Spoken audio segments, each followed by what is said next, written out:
Entonces, bueno, si no tienen dudas, damos de una vez la clase esa semana, que corresponde a la semana final de lo que eran normas alimentarias, ¿verdad? Entonces, el objetivo principal de esta clase era, chiquillos, conocer un poquito acerca de los sistemas de gestión de calidad e inocuidad que tienen las empresas de la industria alimentaria, ¿verdad? Que como les decía, en este módulo se enfocó por lo menos en conocer más o menos cómo funcionaba HACCP y cómo funcionaba ISO 22000, que el ISO 22000 es el específico, es con el que se certifican las empresas alimentarias. Ahora, yo les expliqué que aunque aquí no viene mencionado, hay sistemas más allá del ISO que se usan mucho más. De hecho, el ISO, como les decía, aquí casi en Costa Rica ya está en extinción. Hace como 2 años solo quedaban 2 empresas, posiblemente ya no hay. Tal vez estoy equivocada, ¿verdad? Pero sería algo raro porque no la acepta una entidad. O sea, sí se sabe que es válida, pero no la toma en cuenta. Entonces se usan otras como la FSC 22000 y FLC y otras, así como tienen sus siglas, pero todas en realidad son muy parecidas al ISO 22000, son muy parecidas. Entonces, estábamos tratando de explicar un poquito lo que era el HACCP. Hoy vamos a terminar de verlo más a profundidad. Igual es como, la idea es que se llame en general de qué funciona, ¿verdad? Si ustedes ven esas siglas en la empresa ya saben que sí cuenta con ese plan y más o menos en qué funciona y que de verdad que si el día de mañana se involucran más en la parte de calidad o si ya están involucrados, pues les va a servir saber todo esto y estar como proactivos en cómo evitar justamente los peligros y cómo prevenir, que a final de cuentas todos esos sistemas de gestión de calidad, de ISO, de lo que queremos es inocuidad y calidad alimentaria. Esos son los dos objetivos, ¿verdad? Entonces, vamos con HACCP. El análisis de peligros constituye el primer principio del HACCP y es de las cosas más importantes de todo este sistema de inocuidad. Analizar peligros. Ver todos los escenarios posibles por donde me pueda entrar un peligro alimentario. La realización inexacta de un análisis llevará inevitablemente el desarrollo de un plan HACCP inadecuado. Ahora uno puede hacer HACCP y pueden estar incompletos, pueden estar, no vieron un peligro, entonces hay que hacerlo muy bien hecho para poder ver todos los escenarios, todos los diferentes peligros por donde pueden entrar y justamente prevenir. Entonces, ¿qué es un peligro? Un peligro puede ser un agente biológico, químico o físico que esté en el alimento, o bien la condición en que se halla, que puede causar un efecto adverso para la salud. Entonces, ¿verdad? Como hemos hablado, siempre hemos hablado de los 3 tipos de peligros en los alimentos, que eran los biológicos o microbiológicos, ¿verdad? Que son la misma categoría, que por lo general son parásitos, ahorita los vamos a repasar eso. Los químicos, que puede ser un desinfectante, una pintura, algo así, que verá un aroma inclusive, o físico, y eso es lo que se tiene que analizar, porque nadie quiere comprarse algo, un pan que huela a perfume o ¿verdad? Que tenga algo, o sea, ya con solamente eso, la empresa para uno empieza a agarrar mala reputación, eso hace perder clientes, lo peor sería una enfermedad, todas esas cosas. Entonces, hay diferencias de peligros. Y eso es importante saberlo. ¿A qué se refiere con diferencias de peligros? Se refiere que el HACCP es muy individual para cada empresa. O sea, yo, por ejemplo, estar en una empresa y les dicen, ayúdenos a trabajar en el HACCP, y entonces una empresa lo que hace es copiarle a otra empresa o buscar en internet o preguntarle a ChatGPT o lo que sea de esas cosas y me sale un plan HACCP. Eso puede servir como para uno guiarse, pero eso no funciona. ¿Por qué? porque cada empresa es diferente.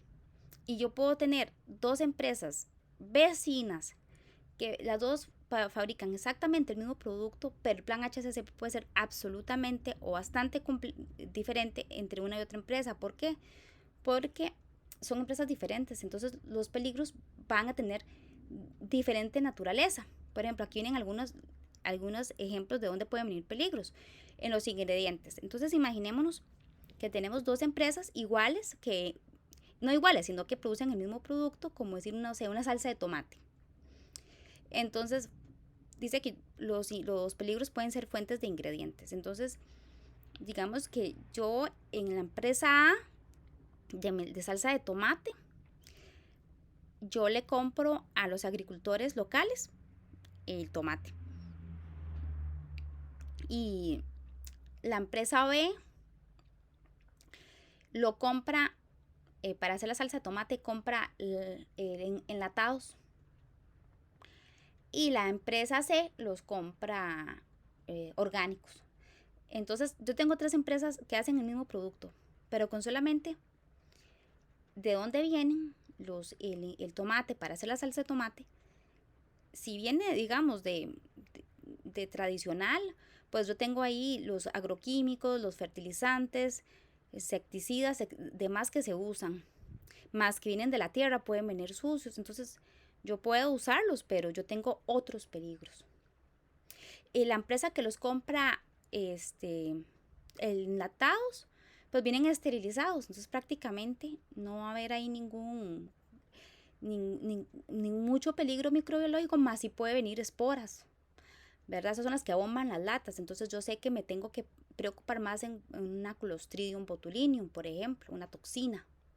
Entonces ya con solo eso cambia mi estrategia. Y la tercera, los que vienen orgánicos, muy bien, tal vez ahí no me tengo que preocupar tanto por los peligros químicos, pero sí tal vez por los biológicos, ¿verdad? Porque igual puede venir un parásito. Entonces, con solo ver eso, o sea, eso es un pequeño ejemplo. Con solamente la materia prima de dónde viene, ya me va a cambiar a mí mi estrategia, mi preocupación, entonces ya cambia. Entonces, pero no solamente vienen de los ingredientes, los peligros vienen en la fórmula que se usa, porque digamos, yo tengo tres empresas que hacen salsa de tomate, pero tienen tres diferentes fórmulas y son fórmulas secretas. Entonces, la forma en que se prepara tal vez una involucra un peligro diferente que otra. En los equipos, en una empresa súper nueva y todo lo tienen, y la otra usan pues equipos más viejos, entonces puede haber ahí rumbre, o puede haber tornillos flojos, o que la gente tenga que manipular mucho con la mano y todo, entonces haya otros peligros. Igual en los métodos de elaboración y preparación, en la duración del proceso. Ahora, si yo tengo que reposar mucho en temperatura ambiente, pues tengo otros peligros que tal vez una empresa que inmediatamente lo refrigeró, cómo se almacena, cómo se distribuye. Si yo tengo un equipo con conocimiento y con una actitud positiva, que le importa, que es proactiva, así yo tengo que contraté, no me importó contratar a quien sea, y contraté a la gente más negligente, que definitivamente va a nada. Entonces, con solamente eso ya yo cambié. Tengo otro tipo de peligros que me amenazan. Entonces, los HACCPs se hacen para cada empresa dependiendo de todos esos factores que acabo de mencionar. Entonces dice que el análisis de peligro que se realice originalmente para un producto se debe revisar de manera obligatoria antes de cualquier cambio se produzca en aspectos como, pues ya yo lo tengo hecho, digamos, el análisis de peligro, pero si yo cambié de proveedor de materia prima, entonces también tengo que revisar otra vez todo. Si cambié la fórmula, es muy normal que las empresas a veces cambien la fórmula. El envasado, esos también, o sea, se ponen en empaques que ambientalistas, o que esto, que entonces yo cambiar de proveedor de empaque, a veces este empaque sí era muy ambientalista, pero permitía que entraran todos los microorganismos y se me estaba poniendo malo. Esas cosas pasan. Entonces todo eso hay que probarlo en planta. Entonces puede ser que con solamente cambiar el envase ya la fecha de caducidad es diferente, se pone malo más rápido, y yo no lo tenía pensado y no está incluido en mi HACCP, entonces todo eso hay que irlo metiendo. La distribución y la utilización del producto, hasta por eso siempre se debe poner en los etiquetados, que más adelante en otro módulo se va a ver el tema de etiquetado, se debe de poner la forma de uso, la sugerencia de uso, porque uno lo vende y si el consumidor no lo manipuló bien, después se le pone malo, igual le va a echar culpa a la empresa, a la marca, y a veces no era la marca, ni en el supermercado, ni en la distribución, el producto llegó perfecto, pero si yo no lo manejé, entonces las empresas se curan en salud hasta diciendo la manera correcta de utilizar el producto en casa. Componentes de los riesgos. Bueno, entonces hay que hacer un análisis de riesgos y de peligros, ¿verdad? Entonces yo tengo un peligro, pero un peligro puede tener un riesgo moderado, un riesgo leve o un riesgo severo. No todos los peligros son iguales, ¿verdad? Entonces hay que hacer un análisis de riesgo para hacer el análisis de peligros. Porque digamos, yo también, yo tengo un riesgo como que le puse mucho y se me va a salar o se me va a, a poner malo, pero si el riesgo es, no sé, una Clostridium botulinum, que les estaba hablando, digamos, de esta bacteria, de esa toxina que es tan peligrosa, ¿verdad? Que puede matar personas, entonces es diferente. Entonces, si yo tengo, o sea, a veces hay productos muy sencillos que casi no tienen riesgos severos, entonces no hacen, es muy difícil. Por ejemplo, una mermelada por su naturaleza, como tiene tanta azúcar, como tiene acidez, como se tiene por fuerza que cocinar tanto rato, es un producto que no va a tener un riesgo muy severo, ¿verdad? Pero si yo, no sé, yo hago empanadas de pollo o algo así, pues entonces tengo un riesgo más severo. Entonces, dependiendo si yo tengo un riesgo severo, leve o moderado, también va a cambiar mi análisis de riesgos, ¿verdad? Entonces dice que el análisis de riesgo está ampliamente reconocido como una disciplina emergente, como el método fundamental para el desarrollo de normas de inocuidad de alimentos, y consta de 3 componentes distintos que vamos a ir viendo uno por uno. Evaluación del riesgo, ¿verdad? Gestión del riesgo, como primero los evalúo y después cómo los manejo. Y después comunicación del riesgo. Entonces vamos a ir viendo uno por uno. Ya saben, si tienen dudas, nada más me van diciendo. Evaluación de riesgos. Entonces, determinar cuáles son los peligros e identificar sus efectos inmediatos, transitorios o a largo plazo sobre la salud de la población. Entonces, como les decía, yo tengo un peligro y sus efectos los tengo que ver, si el riesgo es severo, moderado o leve. Y si es inmediato o no, si es a largo plazo. Por eso yo les hablaba la vez pasada de que para mí hace mucha falta que el Ministerio de Salud de este país se involucre en los aditivos alimentarios artificiales que se usan, porque hay productos, y les ponía el ejemplo, por ejemplo, valga la redundancia, del pan Bimbo, que tiene una cantidad enorme de preservantes, de diferentes aditivos, no solo preservantes, conservantes, estabilizantes, etcétera, etcétera, etcétera. Pero tiene que, ok, sí se usan en las cantidades permitidas por ley, por si no pudieran salir al mercado, pero son muchos, o sea, son muchas. ¿Y qué pasaría si una persona come todos los días eso? Habrá problemas a un largo plazo. Esas cosas no se ven porque como es muy difícil de hacer el estudio, entonces por eso mismo creo que el ministerio no se ha involucrado tanto, y las empresas tampoco es que hacen algo malo, porque ellas sí están cumpliendo con la legislación, pero para mí hay un problema ahí en el tema de que eso se tiene que tomar más en cuenta para mí.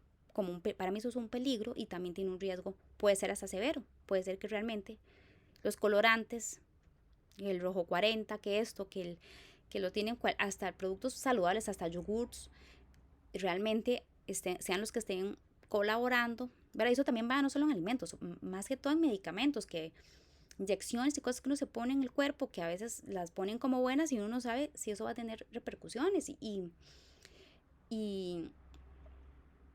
siento que a mí, ¿verdad? Personalmente me hace falta, pero bueno, entonces eso sí se ve en el HACCP, se debería de ver si es a largo plazo, si es transitorio, si es a corto plazo, si si es severo, como les decía, el nivel de severidad, y se hace una evaluación de peligro por peligro, ¿verdad? Porque yo puedo tener montones de peligros por etapa y les voy sacando el riesgo. Obviamente los riesgos severos y, y los que sobre todo afectan la salud son los que vamos a ir poniéndole más atención, porque esos van a ser posiblemente nuestros puntos críticos de control.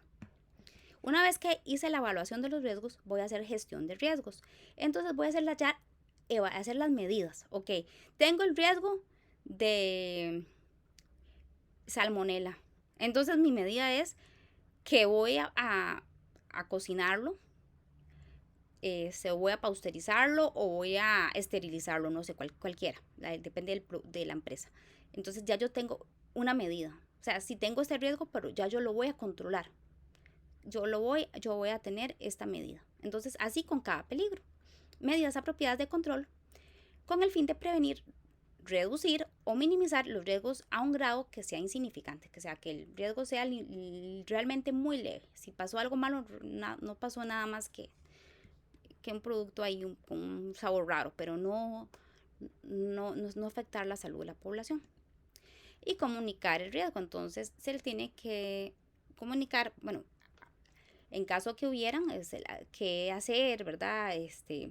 A la población general, también se le comunica sobre todo a los colaboradores de la empresa de que saber qué es lo más delicado de su producto, ¿verdad? Si yo no trabajo en una empresa y trabajo con carne, con pollos o con lo que sea, yo tengo que saber cuál es la parte más delicada. Si yo trabajo en esa empresa, aunque sea secretaria, yo tengo que saber cuál es la parte más delicada, porque uno tiene que estar trabajando en esa empresa y tiene que haber esa comunicación. Análisis.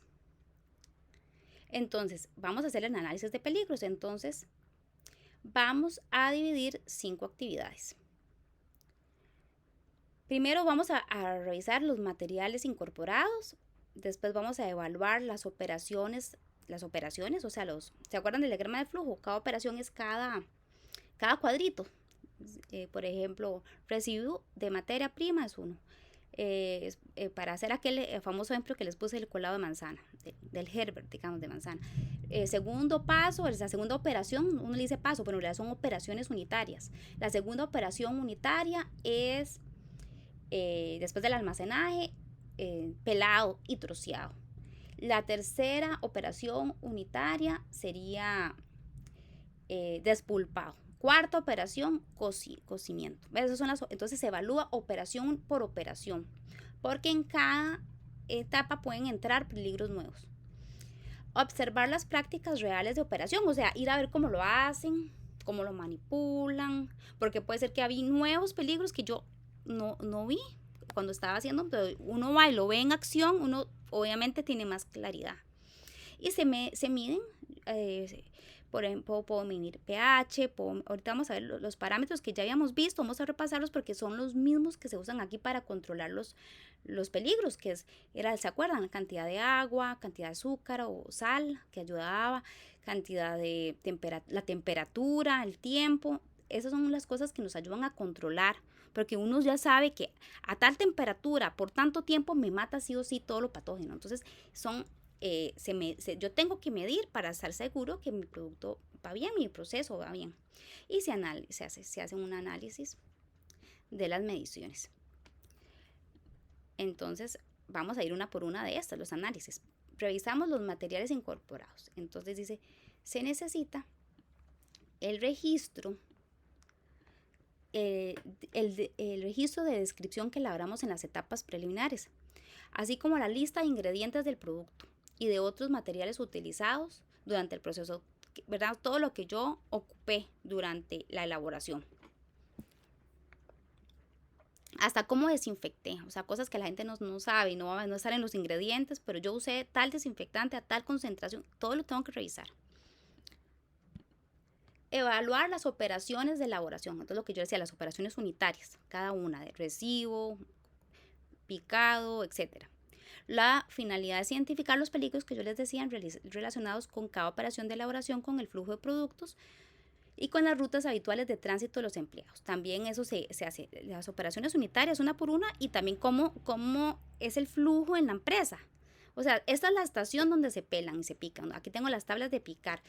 Esta, a la siguiente tengo la donde se despulpa, a la par, o sea, tengo mis estaciones de trabajo, entonces yo tengo que ver cómo la gente camina, si la gente misma trae, lleva, eh, pues dejó por ahí la tijera mal puesta, o sea, cómo es la ruta habitual de los empleados.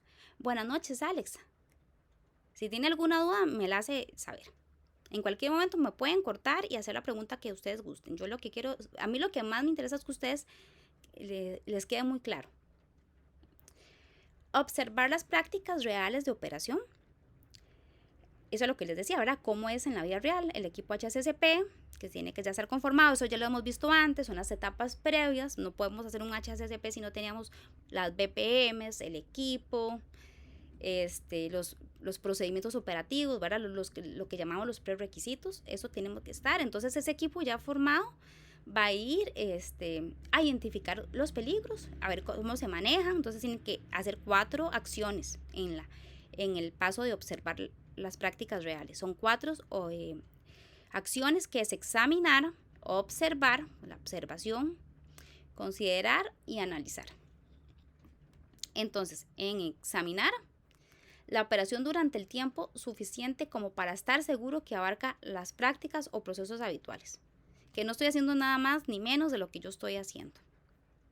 Y con el tiempo suficiente, ¿verdad? Es ir con paciencia a ver todo un día de trabajo, toda una semana de trabajo. Observar a los empleados y preguntarse, por ejemplo, si un producto crudo o contaminado podría a su vez infectar manos o los guantes de los operarios, o contaminar el equipo, las superficies, ¿verdad? Que estará en contacto con el producto, ya sea tratado o el producto final.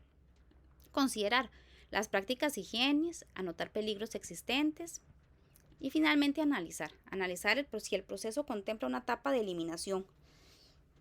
Porque digamos, yo no sé, ya cociné el producto, ya maté todo, pero después pasé por una práctica y lo dejan ahí y no sé, tienen que manipularlo mucho con guantes para empacarlo, y puede ser que entonces que yo metí nuevos, entonces yo tengo que decir no, aunque ya pasó la etapa de que eliminé, pero yo aquí tengo otro peligro y aquí no lo puedo controlar, entonces yo tengo que controlar eso.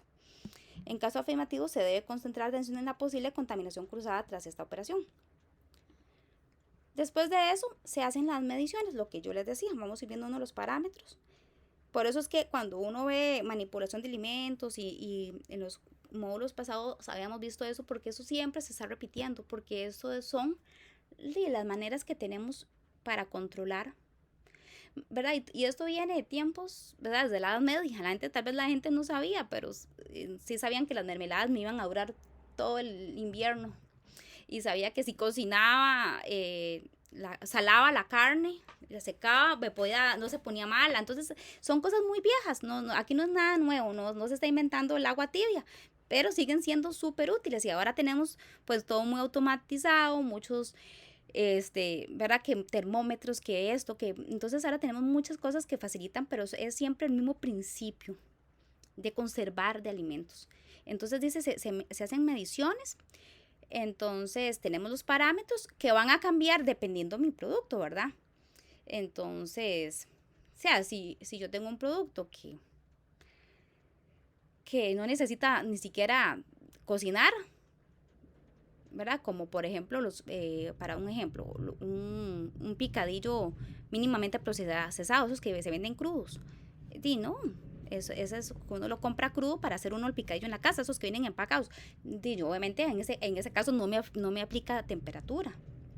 Pero entonces obviamente dependiendo del producto pues tenemos diferentes mediciones y también diferentes rangos. Entonces ejemplos de la temperatura, tiempo, dimensiones, presión, pH y AW, que es el agua disponible. Y el pH, recuerden que era la acidez. Entonces la temperatura se considera el tratamiento térmico o calentamiento y las operaciones en enfriamiento o refrigeración. Cuando se evalúe el tratamiento térmico, se recomienda efectuar la medición en el punto más frío del producto, pero si se evalúa el enfriamiento o refrigeración, se debe evaluar el punto más caliente. Ejemplo, para que se me entienda esto mejor. yo estoy cocinando un pollo entero, un pollo asado. Y digamos que vendo pollos asados. Entonces, el punto más frío, ¿cuál sería, chiquillos? ¿Dónde le tengo que medir la temperatura a ese pollo?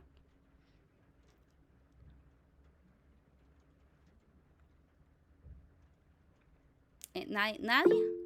Fabián, adelante. Usando, se tiene que medir como con la cocción y todo eso. Pero ¿en qué parte del pollo? ¿Cuál sería el punto más frío? Punto más frío, en el interior. Ajá, en el puro, sí, la parte más gorda, digamos, en las pechugas. Exactamente, donde va a ser más difícil que le llegue calor.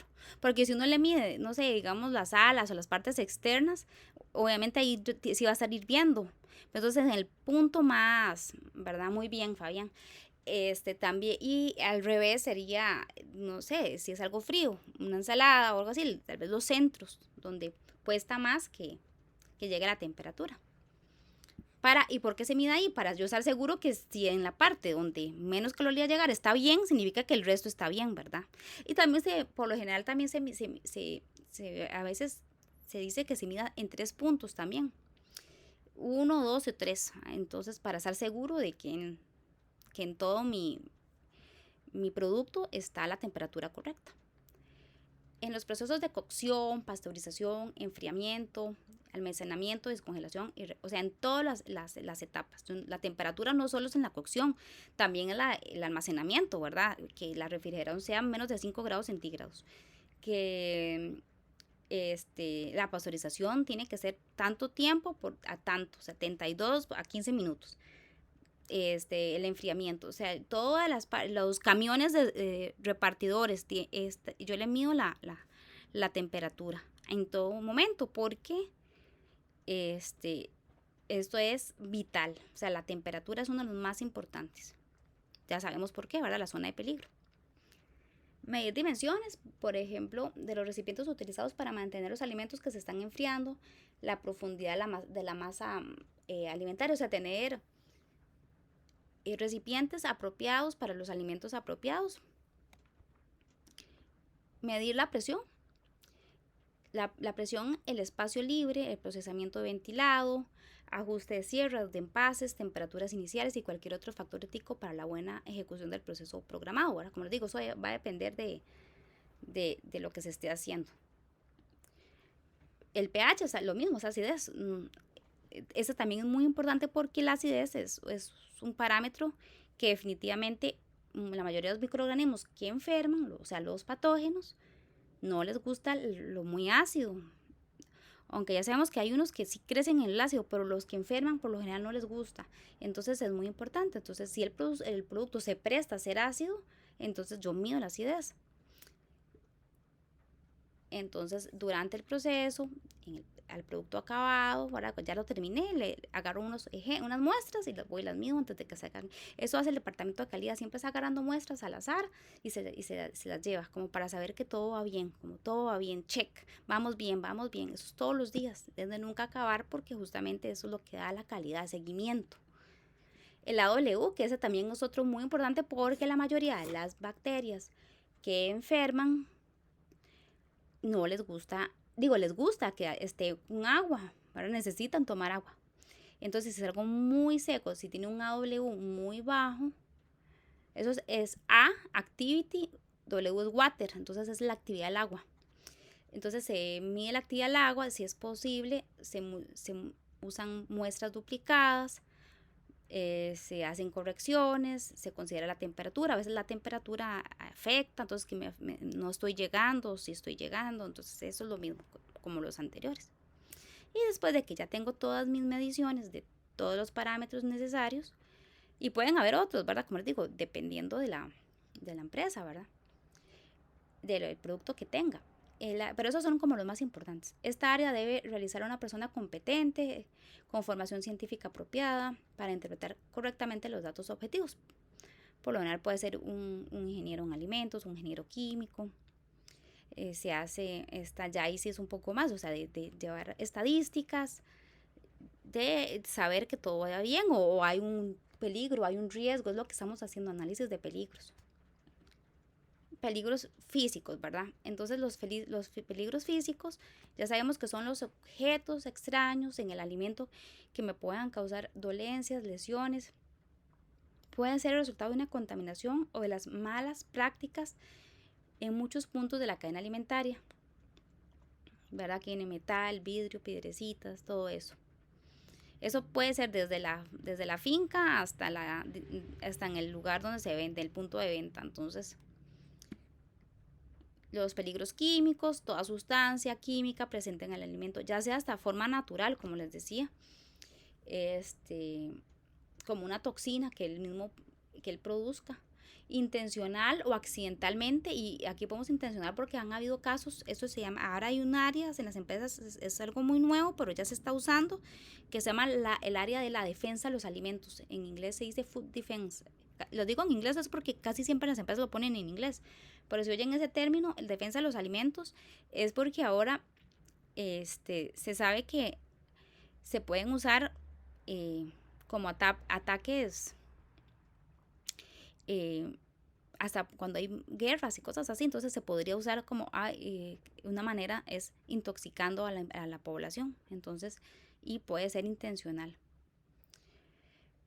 que resulta perjudicar a la salud del consumidor a corto, mediano o largo plazo. Pueden aparecer en los alimentos de forma natural o resultar en la contaminación durante la elaboración, ¿verdad? Obviamente aquí uno piensa que sea algo accidental, como les digo, por lo general es eso, cuando no se tienen los desinfectantes, los diferentes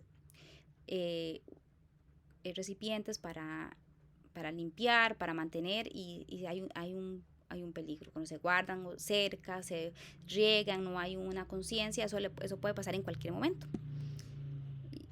Y el biológico, que ya sabemos que son organismos vivos, que pueden tener microorganismos que se llaman patógenos que enferman, y pueden ser bacterias, virus, hongos o parásitos.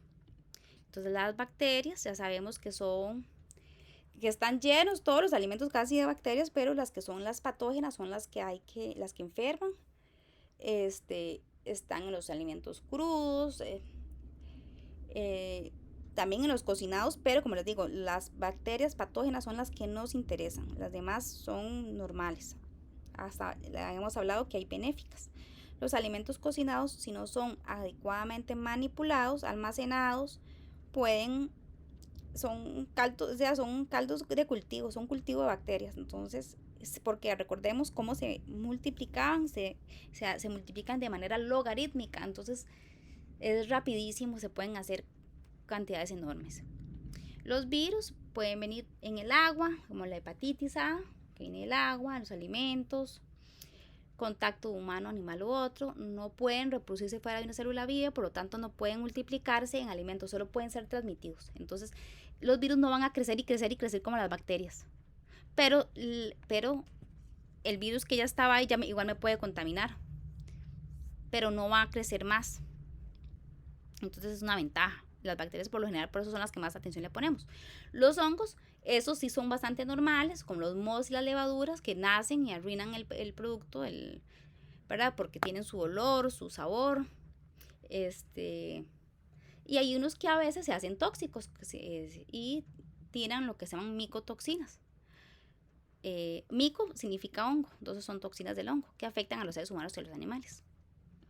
Parásitos esos son también comunes. Uno debería desparasitarse cada cierto tiempo, de hecho. Entonces estos bichitos pueden ser microscópicos, y hay unos que no son ni microscópicos, se pueden ver al ojo sin ningún microscopio, y esos también son enfermedades a veces terribles, ¿verdad? Dependiendo de que hasta pueden llegar a emigrar hasta la cabeza y todo eso. Las enfermedades parasitarias están relacionadas con productos cárnicos poco cocinados o con alimentos listos para consumir que han sido contaminados. En el agua también mucho.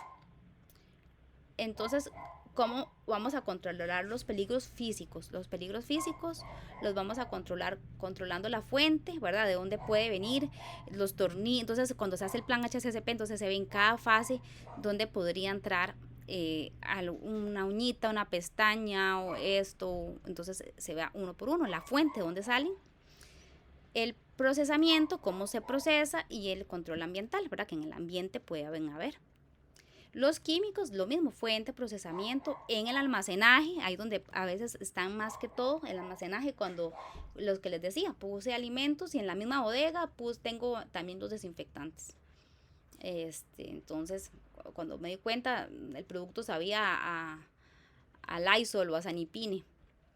Y en el etiquetado, y eso a mí me pasó, de hecho, hace poco. Compré unos burritos congelados y le pusieron como la etiqueta, no sé de qué manera, pero cuando yo abrí el burrito ya estaba la tortilla como azul y venía como la tinta de la etiqueta. Entonces ahí había una contaminación. Ya mi burrito era azul, ya uno no se lo quiere comer. Entonces, bueno, yo lo que hice fue quitarle el pedazo, igual me lo comí, pero en el etiquetado.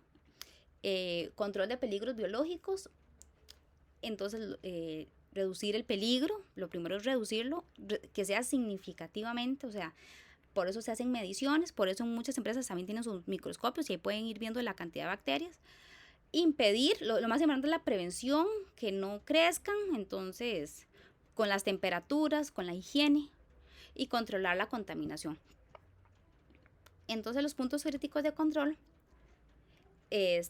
van a ser esas fases dentro del procesamiento de las operaciones unitarias que van a estar específicamente ahí puestas para reducir un peligro y un peligro significativo. Adelante, Fabián. Profe, esto es por así decirlo, si llegara a pasar. Digamos que una empresa es clausurada porque no cumple para nada las medidas sanitarias. Uh-huh. Esa empresa, ya una vez clausuré y todo, si decide, tipo, ya ponerse a arreglar todo, limpiar todo y eso, ¿después vuelve a abrir? Sí pueden volver a abrir. Lo que pasa es que son un montón de trámites y tienen que evidenciar y probar al Ministerio de Salud que ellos solucionaron, cambiaron el problema que tenían. De hecho, que por lo general la misma ministerio que clausura les da las recomendaciones de qué tienen que... Verá, muchas de esas empresas, cuando uno ve que desaparecieron es porque la misma gente le dio miedo y prácticamente quebró, la empresa lo dejó tirado. Pero muchas empresas se han levantado y han seguido. Pero eso sí, tienen que hacer todo esto, tienen que llevarlo. Tenemos HACCP, tenemos un equipo de... O sea, ahí donde ahora sí le ponen atención a todo eso. Pero sí se puede. Y por así decirlo, ¿tienen algún tiempo límite para hacer esto o es indefinido? Creo que eso es indefinido porque porque a lo que le importa a la empresa hacerlo. Aquí estoy bateando, sinceramente no estoy segura, pero yo creo que sí, que es como, esos son todos los trámites, cuando usted lo tenga listo me llama. Obviamente la empresa es la que tiene que correr para que no pierda, ¿verdad? Para tener lo más pronto posible, seguir en el mercado, pero sí, y ahí ese tipo de situaciones también incluyen mucha comunicación a la gente, disculpas, estamos mejorando, estamos haciendo esto, y aquí es donde todas estas cosas que estamos viendo es donde cobran vida, ¿verdad? Porque es la manera que tienen ellos de decir si tenemos un control. Uh-huh. Pero sí, por general más bien el interesado no es el Ministerio de Salud, es la persona, uh-huh. Es el dueño, digamos. De acuerdo, profe, gracias. Ok. Entonces, puntos críticos de control. Dice que el Codex define un PCC, o un punto crítico de control, como la fase en la que se puede aplicar un control y que es esencial, o sea, prácticamente esa fase la tengo ahí para ya sea o prevenir o eliminar un peligro que ya yo identifiqué como el de los más importantes de mi proceso. Porque yo puedo tener muchos peligros, pero ¿se acuerdan que les decíamos que le hablábamos no solo el peligro, hablábamos el riesgo del peligro? Y que ese peligro puede tener un riesgo severo, moderado o leve. Entonces, cuando yo tengo un punto crítico es para que se sepan, esto es importante, es la fase en la que yo aplico un control que es esencial para prevenir o eliminar el peligro relacionado con la inocuidad o para reducirlo a un nivel que sea aceptable. Entonces, ¿qué significa eso? Si luego de identificar un peligro determinamos que yo necesito justifico, necesito un control específico para salvaguardar la inocuidad de mi alimento, de mi producto, porque no tengo otra manera, no tengo ninguna otra medida, digamos, mi receta, mi procedimiento no incluía nada extra para quitar eso, entonces yo tengo que poner este extra. Entonces, o modificar una fase para que yo pueda controlarlo. En cualquier otra o anterior o posterior en el fin de incluir una medida de control. Por eso, chiquillos, siempre la fase de pasar por el control de metales siempre es considerado un punto crítico de control, porque el detector de metales prácticamente, digamos, si yo voy a hacer una empanada para mi casa, yo no la paso por un detector, ¿verdad? No es o sea, no es parte normal de un proceso para hacer un producto. Pero si entonces yo metí la fase, la revisión en el detector de animales, de metales en mi proceso, en ese caso, entonces, esa fase yo la metí porque es esencial, es la única manera que yo tengo para poder asegurar que no se cayó ningún tornillito ni ninguna cosa de metal. Por eso, esa siempre es un punto crítico de control. Entonces, no sé si me entienden, es una fase que yo le metí a otra fase que ya existía, yo le metí algo extra para yo asegurarme que ese control, que yo tengo un control para un peligro que ya yo pude identificar como de los más importantes. Entonces dice que esto ustedes van a ver ahora, que les active la clase. Ahí ustedes, pues, está el PDF del árbol de la decisión. Vamos a hacer un ejemplo de cómo decidimos qué es un punto crítico de control o qué no es un punto crítico de control. Aquí está, ese es el árbol de la decisión, así se le llama esto. Y eso es cómo las empresas, digamos, se reúne el equipo de inocuidad, el equipo de HACCP, y estamos revisando nuestro producto. Entonces, ¿cómo vamos a saber si algo es o no un punto crítico de control, ¿verdad? Porque recordemos que hay muchos puntos de control, pero puntos críticos de control, la idea es que tengamos pocos, porque eso significa que es una empresa ordenada, porque ya yo tenía un montón de maneras de controlar los peligros sin necesidad de llegar a un punto crítico de control. O sea, ya yo naturalmente era tan ordenado, tan interesado en la inocuidad que ya tenía un montón de cosas controladas previamente. Por eso es que es bueno tener poquitos, porque me dice que la empresa está trabajando bien. No sé si me explico bien con eso, pero vamos a hacer aquí el ejemplo. Entonces dice,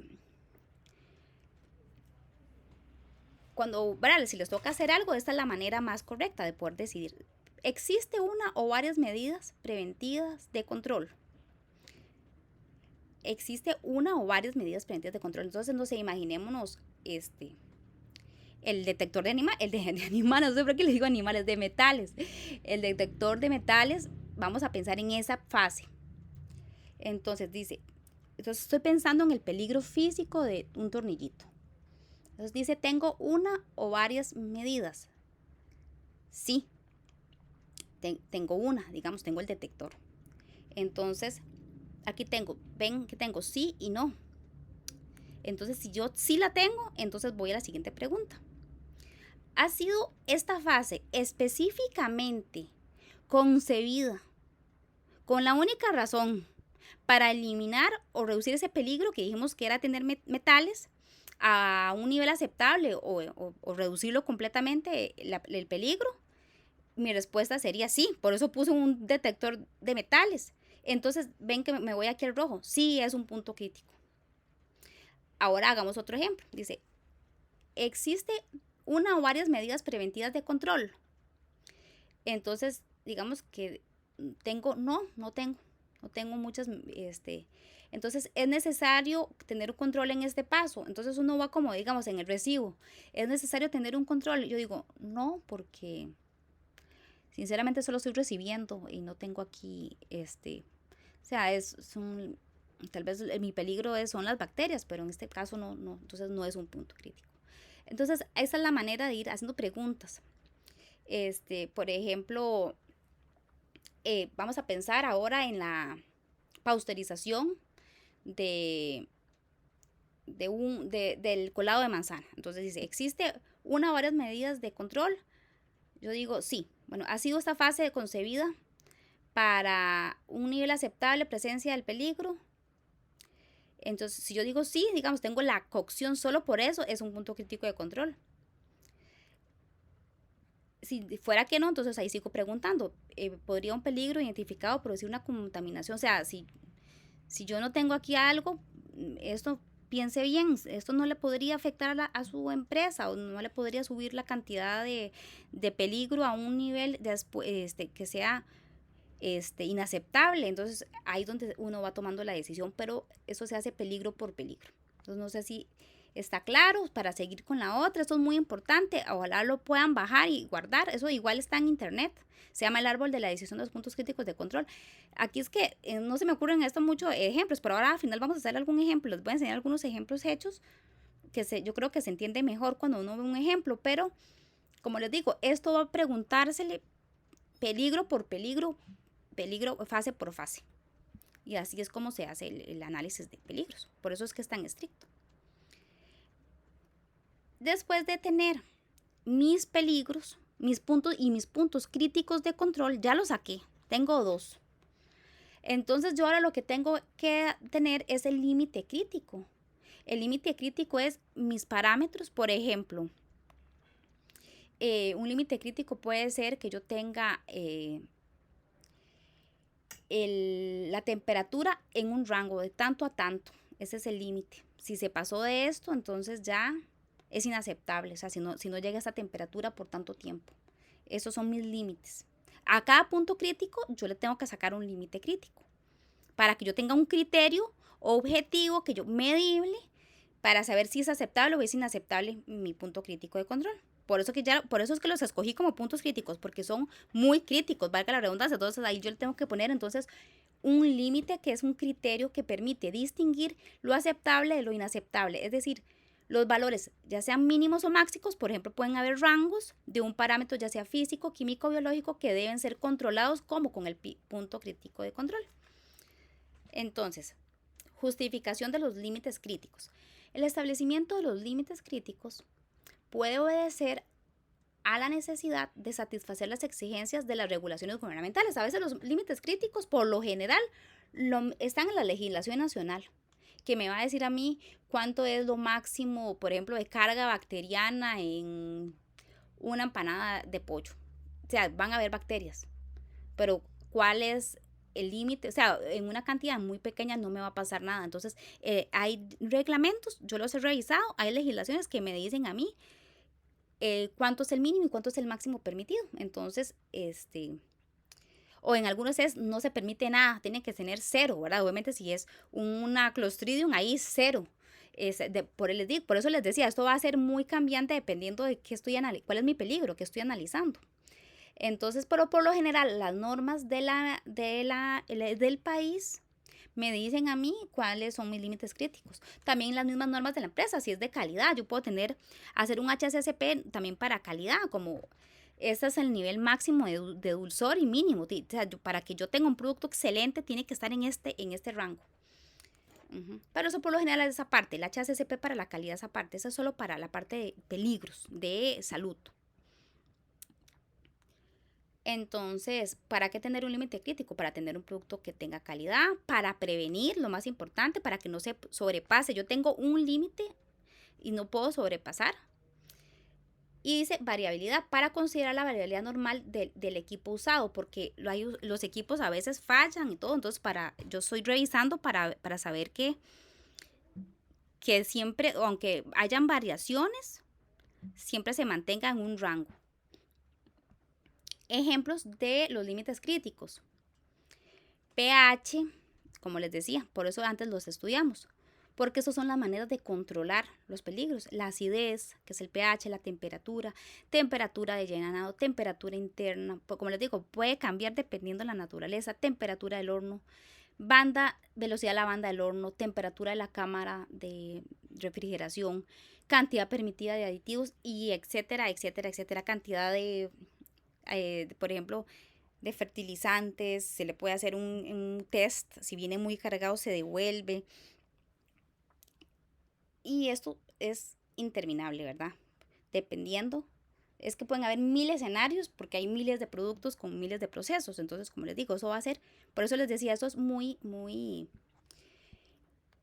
muy personal. Ve, aquí, hasta aquí termina la clase. Yo les voy a terminar porque aquí no termina un HACCP y ya la otra semana hay otra. Entonces lo que les voy a decir ahora en adelante, las fases que faltan posiblemente no se les debería de evaluar, de hecho, pero para que ustedes sepan, hasta aquí llega eso porque la parte de IPA es que ustedes sepan que es un HACCP, que eran sistemas de gestión, pero yo se los quiero como completar porque falta poquito, entonces, permitan un momentito para pasarles aquí un documento.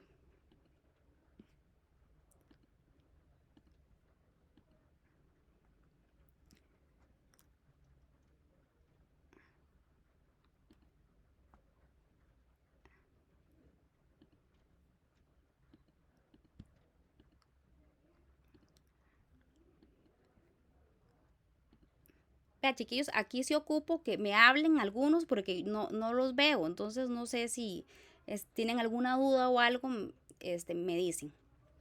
Entonces, eso es un ejemplo, pero eso lo vamos a ver ahorita. Primero que todo, yo quería terminar los pasos. Aquí está como un resumen pequeño. Entonces, lo primero que se hace es, aquí es repasando lo que ya vimos hoy, el análisis de peligros. Entonces, se identifican peligros de cada etapa, como les decía, que pueden ser biológicos, físicos y químicos, ¿verdad? Entonces, este ejemplo lo vamos a hacer como si fuéramos a hacer una ensalada.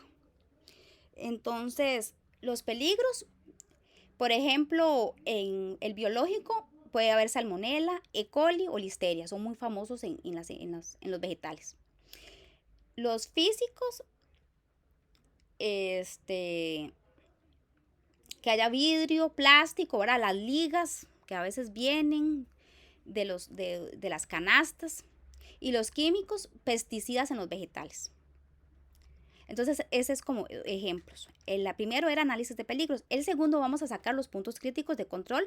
Ya sabemos cómo se sacan con el árbol de decisión. Vamos a preguntar. Prácticamente la conclusión es que si esa etapa está ahí puesta, esa es como se saca específicamente para reducir un peligro que me tenía en la cabeza porque yo sé que es un peligro muy grave. Eso es la manera fácil de explicarlo. Es una etapa puesta ahí para eso, para yo estar con la seguridad que estoy controlando un peligro. Que hay veces que yo no necesito tener un punto crítico porque yo sé que si hay un buen lavado de manos, que yo a cada rato se los están lavando, que yo tengo supervisores y yo estoy controlando que se están lavando las manos, entonces yo no necesito un punto crítico para, no sé, el amasado, digamos, en una parte, porque yo sé que tienen una buena higiene.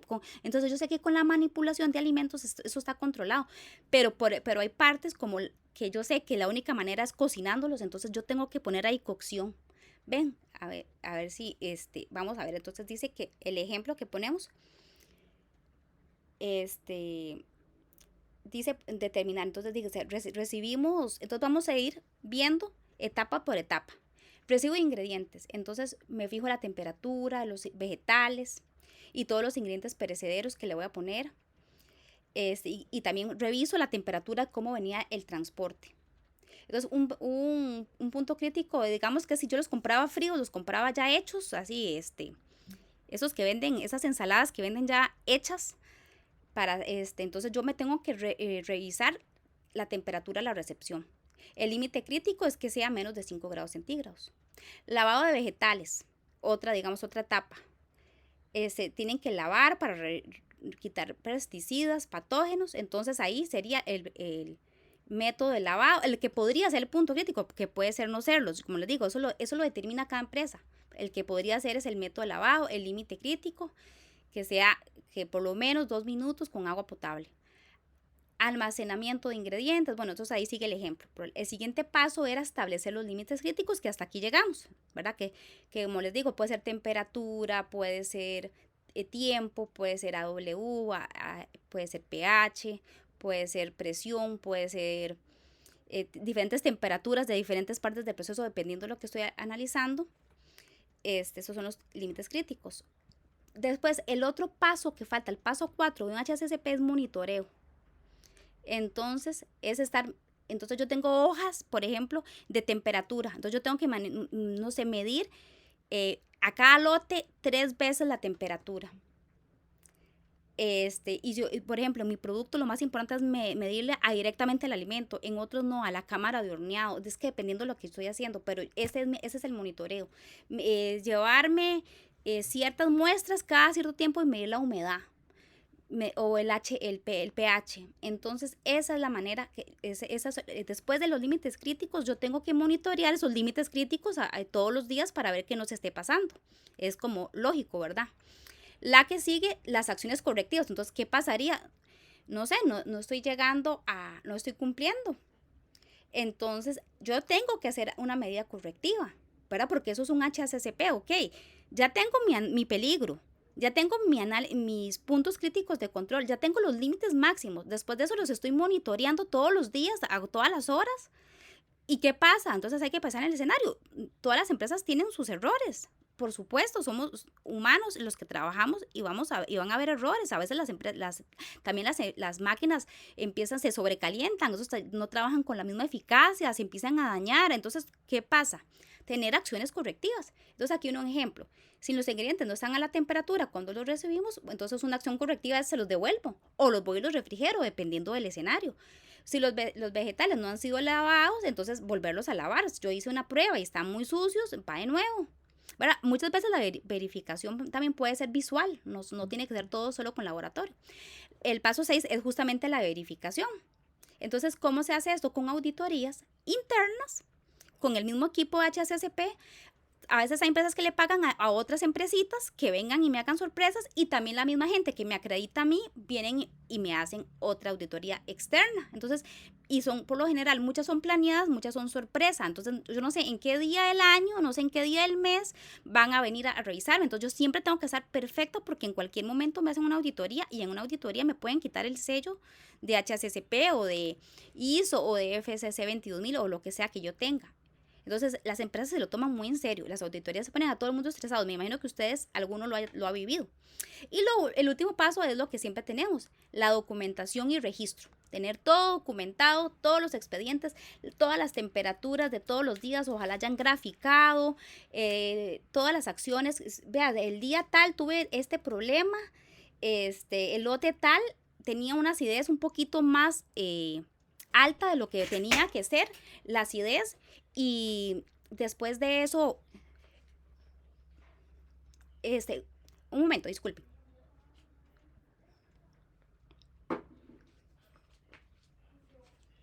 Ya, entonces, yo necesito tener todo registrado, todo documentado.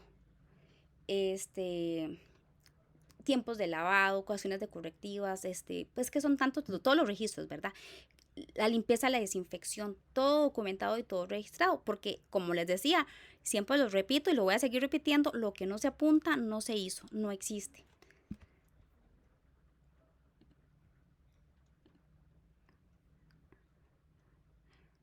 Ahora sí, entonces vieron, después de los límites críticos, entonces prácticamente faltaba la verificación o el monitoreo. Después de eso, lo que era la verificación, que son las auditorías, y el tercero sería la documentación. Eso era lo único que faltaba para terminar completamente un HACCP. Y si el día de mañana tienen que hacer uno, esos son los pasos.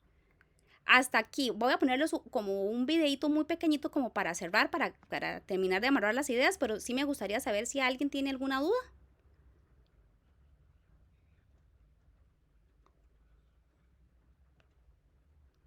¿Todo claro, chiquillos? Bueno, entonces vamos a ponerles un videito.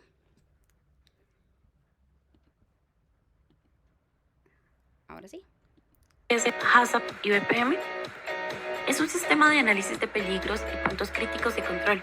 Este sistema permite identificar, evaluar y controlar peligros significativos contra la inocuidad de los alimentos. ¿Sabes cuáles son los principios del sistema HACCP y BPM? Primero, realizar un análisis de peligros. En palabras simples, es analizar nuestro proceso y ver en cuál o durante cuál existe un posible peligro de contaminación. El segundo es identificar los puntos críticos de control. Entonces, cuando se saben los peligros, se establecen los puntos críticos. Entonces son las instancias o situaciones donde el peligro es mayor y en los cuales debe haber un control constante para lograr una óptima seguridad alimentaria. Tercero, establecer los límites críticos. Entonces para cada punto crítico se establecen los límites que regulan si está bueno o está mal, si se acepta o se rechaza. Para eso se deben establecer parámetros de medición en cada alimento o el producto que estoy ofertando. Cuarto, establecer un sistema de vigilancia de los puntos críticos. Entonces necesito un personal calificado que me pueda decir o aprobar mi producto o rechazar en caso de que éste tenga una falla. Quinto, establecer las acciones correctivas. Entonces es la decisión que yo tomo referente a mi proceso, si está bien o está mal y qué voy a hacer para corregirlo en caso de que esté mal. Sexto, establecer un sistema de verificación. Entonces esta es la manera en la que yo aseguro a mis clientes externos de que mi producto es higiénico e inocuo. Y el séptimo es crear un sistema de documentación o registro. Es la forma en que yo llevo y mido cada acción, control y decisión que tomo en el punto crítico y cómo estos se van eliminando a medida que yo voy implementando sistemas para medir en qué momento mi producto puede fallar. Pero, ¿cómo implementar HACCP y BPM en tu organización? Entonces, primero, debo formar el equipo de trabajo y ese debe ser personal calificado y profesional para que puedan medir mi producto. Segundo, es describir todo mi producto. Entonces, tengo claro qué produzco y cómo lo produzco. El tercero es identificar el uso esperado del producto. Entonces, ¿quién queremos que lo consuma? Y si tiene peligros, alertar sobre los posibles peligros que puede tener mi producto. El cuarto es desarrollar un diagrama de flujo y descripción de los procesos. Entonces, debo dibujar una secuencia lógica de cómo voy a producir mi producto. Y para finalizar, debo realizar cada uno de los pasos anteriores que nombramos en el principio del sistema HACCP y BPM. Si tienes inquietudes, búscanos en redes sociales. Listo. Entonces, eso sería, no sé si tiene alguna duda, podemos verla, si no, sería hasta la otra semana con un módulo nuevo que empezamos, el 5.º módulo.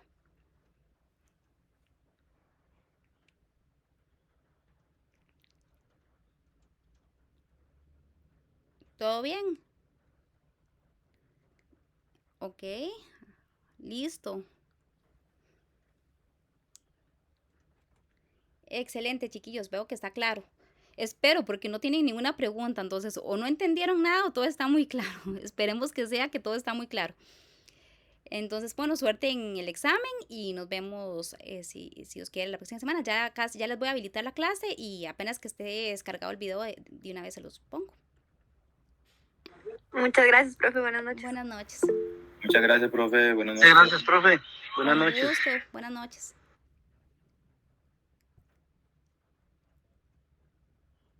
Buenas noches. Buenas noches, Fabián. Buenas noches, Jory, Sara, Jaylin. Buenas noches, profe. Buenas noches. Que descansen. Gracias. Dice que pongamos la harina, esa merenga.